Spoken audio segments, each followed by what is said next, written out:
Bwana Yesu asifiwe. Mimi ni mwenyekiti wa Umoja wa Madhehebu ya Kikristo mkoa wa Dodoma. Nimesimama hapa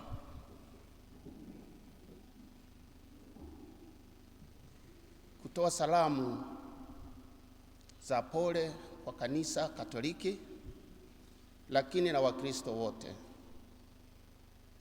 Baba Askofu Mfumbusa amekuwa baba yetu sisi sote.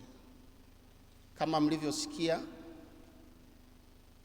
yeye alituunganisha Wakristo kuwa kitu kimoja, na tumepokea kwa masikitiko makubwa kuondoka kwake.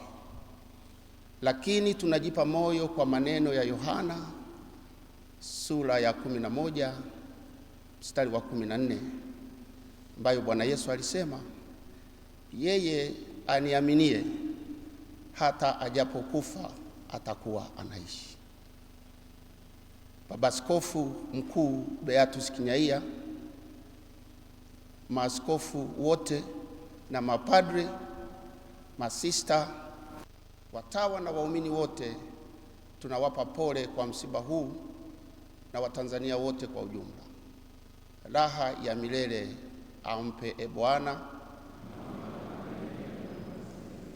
apumzike kwa amani. Asanteni sana.